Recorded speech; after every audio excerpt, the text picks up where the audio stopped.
बात को स्वीकारोगे, आज से लेकर हम कहीं भी अन्न को झूठा नहीं छोड़ेंगे, शायद समस्या आपकी समाधित हो जाएगी। क्योंकि इतना सारा अन्न झूठा छोड़ा जा रहा है, इतने सारे गरीबों की उपहास मस्करी मजाक हो रही है कि वास्तव में एक सुखी आदमी एक दुखी आदमी की चिंता करे तो शायद इस दुनिया में कोई दुखी नहीं रहेगा। अंतिम बात करता हूँ कि ऐसे समय में हम विश्व हिंदू परिषद का जो मुख्य स्लोगन है, धर्मो रक्षति रक्षित, यदि हम धर्म की रक्षा करेंगे हमारी रक्षा स्वयं होने वाली है।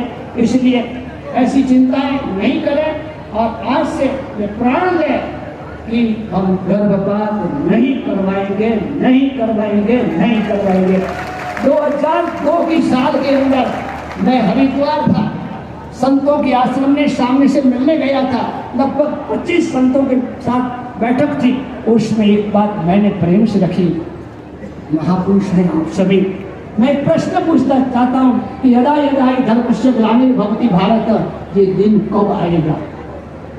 मेरा प्रश्न समझ गया? आवश्यकता है और अभी भी यदि भगवान नहीं पधारेंगे ये दिन कब आएगा? और मेरे प्रश्न को बड़े प्यार से बड़े मजाक के रूप में जवाब देते वहाँ के बड़े संत ने कहा, आप जैन संत हो, वैसे मैं हमारे सभी सन्यासियों को कहता हूँ, प्रेरणा देता हूँ, 1 लाख सन्यासी कुंभ मेले में इकट्ठे होते हैं। उन संत की बात कर रहा हूँ, उनके शब्दों की बात कर रहा हूँ। मैं सबको, मेरे मिलने वालों को हरिद्वार आने को प्रेरणा करता हूँ, एक एक गांव आप संभाल लो, एक एक तहसील आप संभाल लो। बाबरी बनी कब? राम मंदिर कभी न कभी तो निरस्त हुआ होगा जब बाबरी बनी। ये देने नहीं आना चाहिए। अब यदि हम जागरूक बनेंगे, यदि गांव गांव के अंदर संतों का विचरण होगा, जागरण होगा। फिर उन्होंने मुझे कहा कि कमल प्रभ सागर जी महाराज, आज आप हमारे पास आए हो, आप साधु जैन साधु गांव गांव घूमते हो, लेकिन आप एक मेरी बात आपके प्रवचनों में कहना, बाकी की जिम्मेवारी मेरी। मैं कहा महाराज जी मेरा प्रश्न है भगवान कब आएंगे?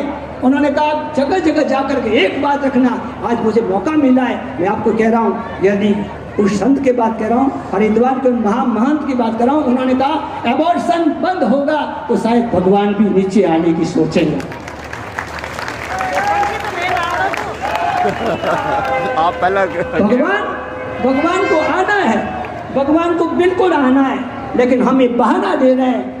घर घर के अंदर एक गर्भपात मातृत्व की हत्या है, गर्भपात संस्कृति माता की हत्या है, गर्भपात हिंदुत्व की हत्या है। ऐसा हमें कभी नहीं करना चाहिए। लास्ट में, अंत में मेरे वक्तव्य को ज़्यादा नहीं लंबाता हूँ। आज के दिन, अमावस्या के दिन ये कार्यक्रम रखा गया। वैसे हिंदू धर्म के अंदर ऐसे विशिष्ट कार्यों को बड़े दिन भारी दिन नहीं रखे जाते हैं, लेकिन रविवार है, अमावस्या है, और मुझे लगा कि अभी चारों ओर अमावस्या का